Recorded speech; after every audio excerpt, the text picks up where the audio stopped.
الرحمن الرحیم۔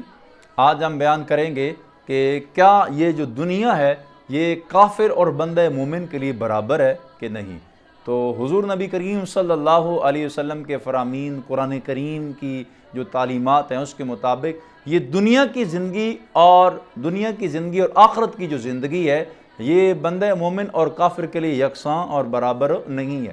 اس کی وجہ کیا ہے؟ شاہ عبدالحق محدث دہلوی رحمۃ اللہ تعالی علیہ اس حدیث کے تناظر میں بڑی پیاری بات ارشاد فرماتے ہیں کہ لجپال اور کریم آقا صلی اللہ علیہ وسلم نے ارشاد فرمایا الدنیا سجن المؤمن، دنیا مومن کے لیے قید خانہ ہے، وجنت الکافر، اور کافر کے لیے جنت ہے۔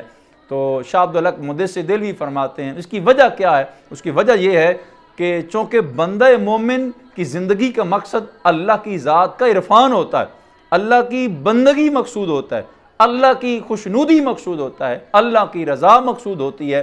اس وجہ سے بندہ مومن کی زندگی اور کافر کی زندگی جو ہے وہ برابر نہیں ہو سکتی۔ اور کافر کی زندگی کیا ہوتی ہے؟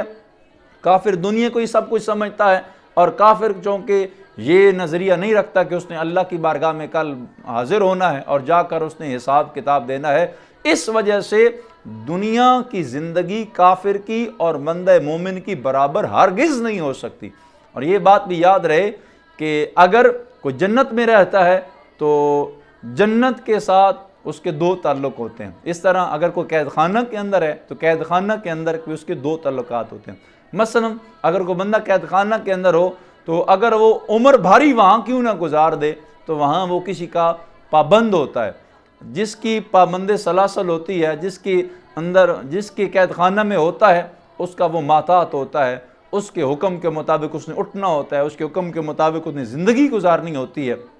اور دوسری بڑی بات یہ ہے کہ وہ ان جیل خانوں کے نہ تو دیواروں سے محبت کرتا ہے نہ اس کی کسی چیز سے محبت کرتا ہے، اس وجہ سے کہ بندہ مومن چونکہ دنیا کے اندر اللہ کے احکامات کے تابع ہوتا ہے اور وہ اپنی مرضی سے زندگی نہیں گزارتا، اس وجہ سے وہ دنیا کے اندر رہ کر دنیا سے محبت اور دنیا کی چیزوں سے محبت نہیں کرتا، بلکہ وہ اللہ اور اس کے رسول صلی اللہ علیہ وسلم کے احکامات کے تابع ہو کر آخرت کی جستجو اور کوشش کرتا ہے۔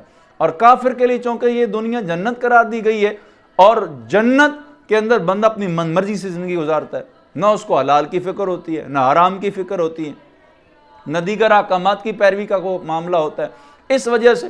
اور دوسری جنت کے اندر بندہ اسی گھر سے محبت کرتا ہے، اور چونکہ کافر کے لیے یہ دنیا جنت قرار دی گئی ہے اس وجہ سے وہ دنیا سے محبت کرتا ہے، دنیا کے مال سے محبت کرتا ہے، دنیا کے اسباب سے محبت کرتا ہے، دنیا کے معاملات سے محبت کرتا ہے۔ اور بندہ مومن جو ہوتا ہے وہ ہر قدم پھونک پھونک کر گزارتا ہے اور اللہ اور اس کے رسول صلی اللہ علیہ وسلم کے احکامات کی پیروی کرتا ہے۔ ہمیں چاہیے کہ ہم اپنی زندگی اللہ اور اس کے رسول صلی اللہ علیہ وسلم کے احکامات کے مطابق گزاریں، اور یہ سوچتے رہیں کہ یہ جو زندگی ہے یہ فانی ہے، یہ ساری زندگی کے مراحل ختم ہو جانے، آخر اللہ کی بارگاہ میں نے حاضر ہونا ہے اور اللہ کی بارگاہ میں نے حاضر ہو کر زندگی کے ایک ایک پل کا حساب دینا ہے۔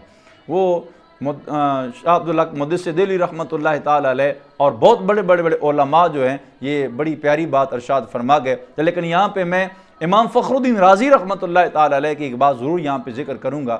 امام فخر الدین رازی رحمۃ اللہ تعالی علیہ ایک واقعہ ذکر کر کے بندہ مومن کو پیغام ارشاد فرماتے ہیں۔ وہ فرماتے ہیں کہ ایک بندہ تھا سادہ طبیعت کا، اس کا سفر کہیں طویل ہوا، لمبے جنگل سے گزر کے اس نے جانا تھا، منزل مقصود پہ حاضر ہونا تھا۔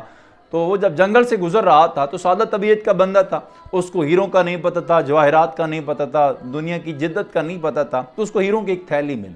اس نے جیسے ہی وہ ہیروں کی تھیلی اٹھائی، اٹھانے کے بعد دیکھنے کے بعد اس کو بڑا محسوس ہوا کہ بڑے خوبصورت پتھر ہیں، ان کے ساتھ میں کھیلوں گا، وقت گزاروں گا، وقت گزارنے کے ساتھ ساتھ میری جو منزل ہے، جو میرا سفر ہے وہ آسانی سے کٹ جائے گا۔ اب اس کو نہیں پتہ تھا کہ یہ جو ہیرے ہیں اگر ان کو کسی جوہری کے پاس جا کر بیچا جائے تو بڑا مال ملتا ہے، بڑے پیسے ملتے ہیں۔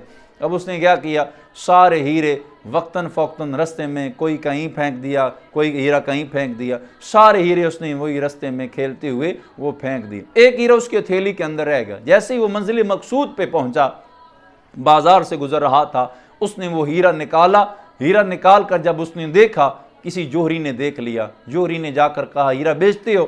اس نے کہا بیچتا ہوں۔ انہوں نے کہا کتنے پیسے؟ انہوں نے کہا جتنے تم دیتے ہو۔ دوسرا جوہری آیا، تیسرا آیا، سارے جوہری نے اس کا بہت بڑا اس کا قیمت اور انعام کے طور پر اس ہیرے کی خریداری کے حوالے سے کہا کہ ہیرا ہمیں دے دو، ہم اس کی اتنی تم کو قیمت دیتے ہیں۔ جیسے جیسے کی قیمت بڑھتی گئی وہ جو سادہ طبیعت کا بندہ تھا، مسافر تھا، وہ پریشان ہونے لگا، یہاں تک کہ رونے لگا۔ ایک جوری کہنے لگا اللہ کے بندے ہم تو تیرے ہیرے کی قیمت بڑھا رہے ہیں اور تو رو رہا ہے۔ وہ کہنے لگا کہ مجھے صرف رونا نہیں چاہیے بلکہ اور بھی بہت کچھ کرنا چاہیے۔ کیوں؟ یہ ایک ہیرے کی قیمت اتنا زیادہ مجھ کو مل رہی ہے، وہ جو اللہ کریم نے تو مجھ کو ہیروں کی پوری تھیلی عطا کی تھی، کاش وہ تھیلی آج میرے پاس ہوتی تو میں کتنا بڑا امیر ہو گیا ہوتا۔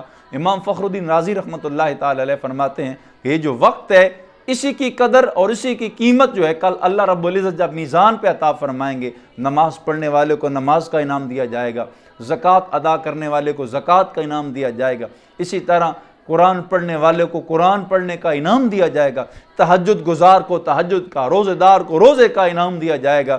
اس وقت جو غافل لوگ ہوں گے، جو اللہ اور اس کے رسول صلی اللہ علیہ وسلم کے در سے دور ہوں گے، منافق ہوں گے، کافر ہوں گے، اور جو بے عمل لوگ ہوں گے وہ لوگ بہت زیادہ پریشان ہوں گے، اور وہ لوگ اس وقت اللہ کی بارگاہ میں یوں عرض کریں گے کہ مالک کریم تو نے ہم کو ہزاروں گھڑیاں عطا فرمائیں لیکن ہم نے اس وقت کی قدر نہیں کی، کاش قدر کر لیتے اور ہم لوگ آج کامیاب ہو گئے ہوتے۔ اس واقعے کو سامنے رکھتے ہوئے ہم مسلمانوں کو چاہیے کہ دنیا ہمارے لیے دارالعمل ہے، اس دارالعمل کے اندر اللہ اور اس کے رسول صلی اللہ علیہ وسلم کے احکامات کی پیروی کرے۔ اللہ کریم ہم سب کو عمل کی توفیق عطا فرمائے۔